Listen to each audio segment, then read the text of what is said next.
Hello guys, मैं आपका दोस्त साकिब अजहर और आप देख रहे हैं द ट्रेडिंग गुरु चैनल। और 2025 में अगर आप ऑनलाइन पैसे नहीं कमा रहे या डॉलर्स में अर्निंग नहीं कर रहे तो आपके लिए इन्फ्लेशन की वजह से बहुत मुश्किल हो जाएगा अपना गुजारा करना और अपने एक्सपेंसेस को पूरा करना। तो ये वीडियोस उनके लिए हैं जो लेडीज स्पेशली घर से बैठ के पैसे कमाना चाहती हैं, जो स्टूडेंट्स हैं वो अपने लिए साइड इनकम जनरेट करना चाहते हैं, या वो लोग जो अपनी जॉब से तंग आ गए हैं और वो साइड इनकम जनरेट करके एक अपना हैंडसम अर्निंग करना चाहते हैं पर मंथ। तो आप डॉलर्स के अंदर पैसे कमा सकते हैं 2025 में। अगर आप ट्रेडिंग स्टार्ट करना चाहते हैं तो मैं आपके लिए आज एक वीडियो ले आया हूँ, पूरा फॉरेक्स ट्रेडिंग कोर्स मैं आपके लिए इंट्रोड्यूस कर रहा हूँ। और ये सारी वीडियो सीरीज आपके लिए बिल्कुल फ्री है। तो सिर्फ लाइक कर दें, शेयर करें और सब्सक्राइब करें ताकि नेक्स्ट वीडियो जब आए तो आप उसको वॉच कर सकें। आज हम बात करेंगे फॉरेक्स ट्रेडिंग की। फॉरेक्स ट्रेडिंग क्या होता है और आप अपना अकाउंट कैसे क्रिएट कर सकते हैं और इस पर ट्रेडिंग कैसे होती है। तो पूरी वीडियो लाजमी देखिएगा। I know it's difficult for you, आपके लिए बहुत मुश्किल हो रहा है सब कुछ करना, बट बने रहिए, हिम्मत रखें और अपने आप को टाइम दें ताकि आप जो है वो अपने लिए कुछ बेहतर कर सकें। तो फॉरेक्स ट्रेडिंग क्या होती है, स्टॉक मार्केट क्या होता है, क्रिप्टो करेंसी क्या होता है, आए मैं सारा आपको वीडियो के अंदर एक्सप्लेन करूंगा।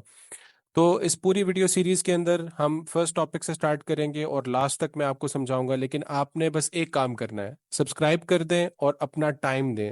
अपने टाइम दें ताकि आप एजुकेशन ले सकें और सीख सकें पेशेंस के साथ। फॉरेक्स ट्रेडिंग, मान लें कि मेरे पास 100 USD डॉलर्स हैं, $100 हैं मेरे पास USD, और मैं अमेरिका से कनाडा ट्रैवल करता हूँ। तो अमेरिका में USD डॉलर इस्तेमाल होते हैं और कनाडा में जो है वो कैनेडियन डॉलर इस्तेमाल होते हैं। तो मैं अपने $100 एक्सचेंजर्स के पास लेके जाऊंगा और मैं कहूंगा कि मुझे कैनेडियन डॉलर्स के अंदर कन्वर्ट कर दो। $100 के अगेंस्ट में वो मुझे $120 देगा, कैनेडियन डॉलर। तो ये उसका एक्सचेंज रेट है। फिर फॉर एग्जांपल कि अगर मैं अमेरिका से यूरोप ट्रैवल कर रहा हूँ, मैं अमेरिका से यूरोप जा रहा हूँ, मेरे पास डॉलर्स हैं, मुझे यूरोप के अंदर यूरो इस्तेमाल होता है तो मुझे यूरो करेंसी चाहिए। तो मैं डॉलर्स एक्सचेंजर को दूंगा और मैं कहूंगा कि मुझे यूरो प्रोवाइड कर दें। तो आज के एक्सचेंज के रेट के मुताबिक वो मुझे $100 के अगेंस्ट €90 देगा, ताकि मैं लोकल करेंसी के अंदर अपने पैसे यूटिलाइज कर सकूं, कॉफ़ी परचेज कर सकूं, सैंडविच खा सकूं या ट्रैवलिंग कर सकूं। इसी तरह अगर मेरे पास 100 USD डॉलर्स हैं और मैं इंडियन मार्केट में जाता हूँ और मुझे वहाँ की लोकल करेंसी चाहिए, तो मैं एक्सचेंजर्स से कहूँगा कि मेरे पास 100 USD डॉलर है, मुझे इंडियन करेंसी चाहिए। तो आज के टाइम के मुताबिक 2025 में इंडियन करेंसी मुझे 8500 रुपीज़ मिलेंगे, जिससे फिर मैं लोकल मार्केट में जाके परचेजिंग कर सकता हूँ। तो जिस कंट्री में आप जाते हैं आपको वहाँ की लोकल करेंसी चाहिए होती है, लेकिन अगर आपके पास कोई और करेंसी है तो आप उसको एक्सचेंज करते हैं। इसको कहते हैं फॉरेन एक्सचेंज रेट, और इसी को कहते हैं फॉरेक्स ट्रेडिंग। जो डिफरेंट करेंसीज के अंदर आपका आपस का एक्सचेंज रेट होता है, यानी अमेरिकन डॉलर का कैनेडियन डॉलर के साथ क्या रेट है, अमेरिकन डॉलर का यूरो के साथ क्या रेट है, डॉलर का इंडियन रुपीज में या पाकिस्तानी रुपीज में या बंगाली रुपीज में क्या डिफरेंस है। तो एक एग्जांपल देख लेते हैं। अब क्योंकि ये रेट हर दिन में चेंज होते हैं, हर मिनट में चेंज होते हैं, हर घंटे में चेंज होते हैं। एक छोटी सी एग्जांपल हम देख लेते हैं कि 2020 में जब कोविड आया था, उस टाइम अगर आपके पास $100 होते तो उसकी इंडियन रुपीज में क्या वैल्यू थी। अगर आपके पास $100 होते तो 7400 रुपीज आपको इंडियन मिलते हैं। और 2025 में यही $100 की वैल्यू 8500 रुपीज में चलेगी, इंडियन रुपीज में। क्या इसी तरह अगर 2020 में आप पाकिस्तानी रुपीस परचेज करते तो उस टाइम इन्फ्लेशन थोड़ा कम था, आपको $100 के अगेंस्ट में 20,000 पाकिस्तानी रुपीस मिलते हैं। जो कि स्टिल वेरी बैड, काफ़ी हाई इन्फ्लेशन रेट है। बट 2025 में अगर आप $100 लेके जाते हैं तो आपको 29,000 पाकिस्तानी रुपीस मिलेंगे, जिसकी मतलब है कि पाकिस्तान की जो ओवरऑल इन्फ्लेशन है वो बहुत हाई लेवल पर जा चुकी है, इसलिए करेंसी जो है वो डी वैल्यू हो रही है। यानी डॉलर की तो वैल्यू सेम वहीं पे है, dollar is still there, but उसके अगेंस्ट में जो दूसरी करेंसी है वो वीक हो गई है, इसलिए वो आपको ज्यादा अमाउंट मिल रही है उस लोकल मार्केट में या लोकल कंट्री के अंदर। जो करेंसी आप परचेज कर लें, अगर उसकी वैल्यू कम हो जाती है because of inflation, because of GDP, because of economic हालात, उस कंट्री के ऊपर लोन है, या उस कंट्री के अंदर कोई वॉर चल रहा है, या उसके पॉलिटिकल हालात ठीक नहीं है, कुछ भी कंट्री के अंदर बैड चल रहा है, तो उसकी वजह से कंट्री की जो इकोनॉमी है वो ख़राब होती है और इन्फ्लेशन ज़्यादा बढ़ती है, जिसकी वजह से उस कंट्री की जो करेंसी है यानी उसके जो पैसे हैं वो वीक हो जाते हैं। मतलब आपने अगर वही चीज़ 5 साल पहले परचेज की तो आपको कम पैसे पे करने थे। फॉर एग्जांपल अगर आपने रुपीस से डॉलर परचेज किए तो आप $20,000 में $100 ले रहे हैं। तो अब क्योंकि इन्फ्लेशन ज़्यादा हो गई है तो अब आप 29,000 दे रहे हैं सेम $100 लेने के लिए। तो आपको होप आपको समझ आई होगी। अगर आपको नहीं समझ आ रही, कोई भी क्वेश्चन पूछना है तो नीचे कमेंट करें, I will answer you there. तो फॉरेक्स ट्रेडिंग जो है वो डिफरेंट करेंसी पेयर्स का आपस में एक्सचेंज रेट होता है। डॉलर का कैनेडियन डॉलर के साथ, अमेरिकन डॉलर का यूरो के साथ, यूरो का ब्रिटिश पाउंड के साथ, पाउंड का जापानीज येन के साथ, या स्विस फ्रैंक के साथ। जितने भी दुनिया में फॉरेन कंट्रीज हैं उन सारी कंट्रीज का दूसरी करेंसी के साथ जो एक्सचेंज रेट होता है उसको हम फॉरेक्स कहते हैं, फॉरेन एक्सचेंज रेट। ठीक है, तो इसको हम फॉरेक्स ट्रेडिंग भी कहते हैं। अब इसमें आप ट्रेडिंग कर सकते हैं कि अगर आपको लगता है कि कोई करेंसी की वैल्यू बढ़ने वाली है, यानी उसकी प्राइस ज़्यादा होने वाली है, तो वहाँ पे आप ट्रेड कर सकते हैं बाय के अंदर। और अगर आपको लगता है कि उस करेंसी का रेट जो है वो नीचे ड्रॉप होगा, नीचे की तरफ आएगा, प्राइस कम होगी, तो वहाँ पे आप सेल की ट्रेड लगा सकते हैं। बट उसको समझने के लिए पहले हम बेसिक पढ़ लेते हैं, उसके बाद फिर हम आगे चार्ट के ऊपर डिस्कस करेंगे जो नेक्स्ट वीडियो में आएगा। इसी तरह अगर आप बात कर लें कि स्टॉक मार्केट क्या होती है, आपने सुना होगा स्टॉक मार्केट, एक इंटरनेशनल स्टॉक मार्केट होती है, एक लोकल स्टॉक मार्केट होती है। इंटरनेशनल स्टॉक मार्केट में दुनिया में आप कहीं से भी कोई भी बंदा आके वो अपने आप को रजिस्टर कर सकता है ब्रोकर के साथ, और वो स्टॉक मार्केट के अंदर जो है वो ट्रेड कर सकता है। अब स्टॉक मार्केट के अंदर यूजली जो है वो बाय और सेल होता है शेयर्स का। अब शेयर्स क्या होते हैं, मान लें कि एक कंपनी है जिसकी वर्थ आज 10 करोड़ रुपए। हम एग्जांपल के तौर पे समझ लेते हैं, कि एग्जांपल कर लेते हैं, टेस्ला कंपनी है जो इलेक्ट्रिक गाड़ियां बनाती है, आज उसकी कंपनी की वर्थ है 100 करोड़। ठीक है, 100 करोड़। और हम बात कर रहे हैं कि 2020 में, अगर अब अभी हम 2020 में हैं और अब कंपनी की वर्थ है 100 करोड़, और कंपनी 5 साल बाद 2025 के अंदर काफ़ी बिजनेस करती है, गाड़ियां सेल करती है, मैन्युफैक्चरिंग प्लांट्स नए क्रिएट करती है, डिफरेंट कंट्रीज के अंदर अपनी गाड़ियों को भेजती है, और कंपनी ग्रो करती है।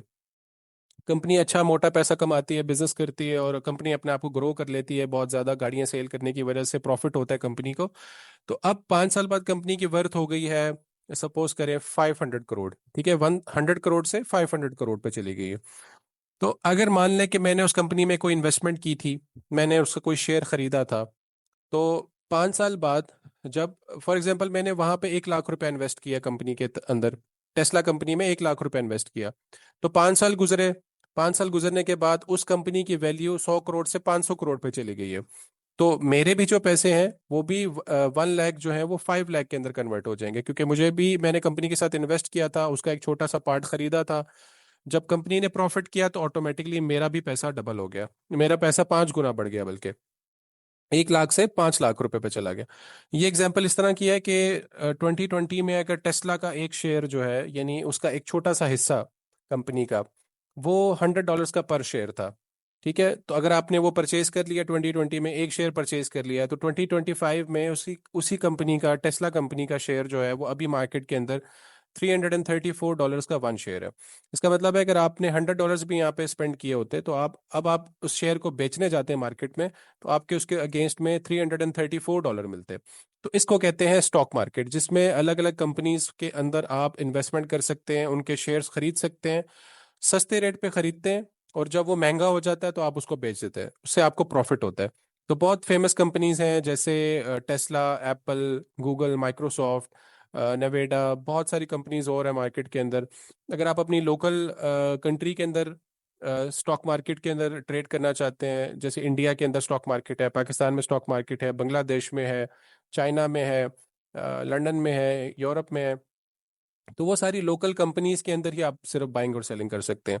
लेकिन अगर आप इंटरनेशनल स्टॉक मार्केट में ट्रेड करते हैं, तो आप इंटरनेशनल स्टॉक मार्केट के अंदर जितनी भी लिस्टेड कंपनीज हैं, आप उनके शेयर्स परचेज कर सकते हैं और सेल कर सकते हैं। बस उसकी शर्त यह है कि आपके पास एक ब्रोकर अकाउंट होना चाहिए, और उसके अंदर आप अपने ब्रोकर के थ्रू डिपॉजिट करेंगे, पैसे डालेंगे, और पैसे डालने के बाद आप जो भी कंपनी का शेयर खरीदना चाहते हैं आप खरीद सकते हैं। अगर आपको ट्रेडिंग अकाउंट नहीं बनाना आता, या आपको पता नहीं है कि कैसे ट्रेडिंग अकाउंट बनाते हैं, कौन सा ब्रोकर यूज़ करना चाहिए, तो नीचे कमेंट में आप मुझे मैसेज करें या मेरे व्हाट्सएप नंबर पे आप मुझे टेक्स्ट करें। मैं आपको कंप्लीट गाइडेंस दूंगा। अगर आप मेरे साथ 101 सेशन लेना चाहते हैं, सीखना चाहते हैं, नॉलेज लेना चाहते हैं, या आपको लॉस हो रहा है ट्रेडिंग में, तो मैं आपकी हेल्प करने के लिए तैयार हूँ। I am ready to help you. इसी तरह फिर एक तीसरी टाइप है जिसको हम कहते हैं क्रिप्टो मार्केट। क्रिप्टो मार्केट क्या होती है? क्रिप्टो का बहुत ज़्यादा बूम चल रहा है। पिछले 5-6 सालों में क्रिप्टो बहुत ज़्यादा बूम करके, और अभी 2025 के जुलाई में क्रिप्टो ने अपना ऑल टाइम हाई किया है। हर हर पेयर, हर कॉइन जो है वो इस टाइम बिल्कुल बूम पे जा रहा है। वो इसलिए जा रहा है क्योंकि 2025 में अभी रिसेंटली ट्रम्प जो है वो प्रेसिडेंट बने यूएसए के। तो ट्रम्प जो है वो डिजिटल करेंसी या क्रिप्टो करेंसी के फेवर में है, वो उसको काफ़ी ज़्यादा फेवर कर रहे हैं। तो इसकी वजह से इन्वेस्टर्स जो हैं वो बहुत ज़्यादा इंटरेस्टेड हैं क्रिप्टो के अंदर, और डिफरेंट कंट्रीज़ में जो इस चीज़ का बूम आ रहा है, उसकी वजह से मार्केट में ओवरऑल बाइंग हो रही है बहुत ज़्यादा, यानी लोग बहुत ज़्यादा कॉइन्स खरीद रहे हैं, जिसकी वजह से कॉइन्स मार्केट में शॉर्ट हो रहे हैं। अब ये इसकी डिमांड क्या है, मतलब ये क्या चीज़ है जो मैं बताना चाह रहा हूँ आपको। क्रिप्टो करेंसी बेसिकली होता है कि कोई कंपनी अपना कोई कॉइन लॉन्च करती है डिजिटल वर्ल्ड में अपने सॉफ्टवेयर के थ्रू। ठीक है, डिफरेंट कंपनीज के डिफरेंट कॉइन्स हैं जो उनके प्रोजेक्ट्स हैं। अगर आप किसी नए कॉइन के अंदर इन्वेस्ट करना चाहते हैं तो सबसे पहले बेहतर यह है कि आप उस कंपनी की वर्थ देख लें कि वो कंपनी के ऊपर कोई लोन तो नहीं है, उस कंपनी ने पहले कौन कौन से प्रोजेक्ट्स किए हैं, उस कंपनी का जो कॉइन है उसकी क्या मार्केट वैल्यू है, मार्केट कैप क्या है। ठीक है, ये सारी चीज़ें देखने के बाद आप डिसाइड कर सकते हैं कि आपने वो कॉइन परचेज करना है कि नहीं। क्योंकि मार्केट में हज़ारों के लिहाज से डेली कॉइन्स लॉन्च होते हैं, लेकिन उन्हीं हज़ारों में से हज़ारों कॉइन्स फ्लॉप भी हो जाते हैं, मतलब डूब भी जाते हैं। तो बहुत सारे फेक कॉइन्स भी मार्केट के अंदर आ रहे हैं। तो उनसे बचने के लिए पहले अपनी रिसर्च करें कि कौन से कॉइन्स अच्छे हैं, फिर उनके अंदर इन्वेस्ट करें। अभी बहुत ज़्यादा फेमस जो दुनिया में चल रहा है वो बिटकॉइन है, इथेरियम है, सोलाना है, और इस तरह के और भी कॉइन्स हैं। अभी बिटकॉइन जो है वो अपना ऑल टाइम हाई पे है। मतलब आज से 10 साल पहले अगर आप बिटकॉइन परचेज करते तो हो सकता था $200 या $250 का आपको एक बिटकॉइन मिलता। ठीक है, 200 या $250 का, या मैक्सिमम $300 का आपको एक कॉइन मिलता। और अब 2025 में बिटकॉइन अपने ऑल टाइम हाई पे है। $1,17,000 का एक बिटकॉइन है। ठीक है, तो अगर आपने मान ले कि 500 या $300 का आपने एक कॉइन परचेज किया होता, तो आज वो अमाउंट आपकी $1,17,000 बन चुकी होती। मतलब आप घर बैठे ही बहुत ज़्यादा पैसा कमा सकते थे अगर आपने बिटकॉइन परचेज करके रखा होता। इसी तरह दूसरा फेमस कॉइन है एथेरियम। उसकी अभी प्रेजेंट प्राइस जो है वो $3,000 पर कॉइन चल रही है, यानी अगर आपने एक एथेरियम परचेज करना है तो आपको $3,000 पे करने पड़ेंगे। इसी तरह फिर सोलाना है, उसकी $162 पर कॉइन प्राइस है। तो क्रिप्टो करेंसी में जो है वो आप सबसे पहले किसी भी एक्सचेंज के पास जाते हैं। जिस तरह दुनिया में फेमस एक्सचेंजेस हैं, बाइनेंस है, कराकेन है, कॉइन बेस है।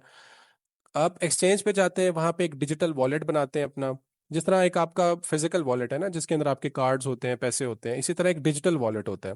उस डिजिटल वॉलेट में आप अपने डॉलर्स रख सकते हैं, यानी डॉलर से मुराद है कि यूएसडीटी या कोई भी करेंसी रख सकते हैं, पाउंड रख सकते हैं, यूरो रख सकते हैं। फिर उस करेंसी से आप चाहे तो कोई भी कॉइन खरीद सकते हैं। बिटकॉइन खरीद लें, इथेरियम खरीद लें, सोलाना खरीद लें, या कोई नए कॉइन्स जो लॉन्च हुए हैं जिनकी वैल्यू बहुत कम है, सेंट्स के अंदर होती है, 0.01 सेंट, 0.5 सेंट, या $1 या $2। कोई भी कॉइन्स आप खरीदना चाहते हैं आप खरीद लें, उनको अपने पास होल्ड रखें। 1 महीने बाद, 2 महीने बाद, या 1 साल बाद अगर वो कॉइन की प्राइस बहुत ज़्यादा हो जाती है तो आप उसको सेल करके प्रॉफिट कमा सकते हैं। ठीक है, तो ये बेसिक टाइटल था या बेसिक हेडिंग्स थी कि क्रिप्टो मार्केट क्या होती है, स्टॉक मार्केट क्या होती है, और फॉरेक्स मार्केट क्या होती है। नेक्स्ट पार्ट में मैं आपको दिखाऊंगा कि लॉट साइज क्या होता है और पिप्स क्या होता है और ट्रेड करनी कैसे है आपने।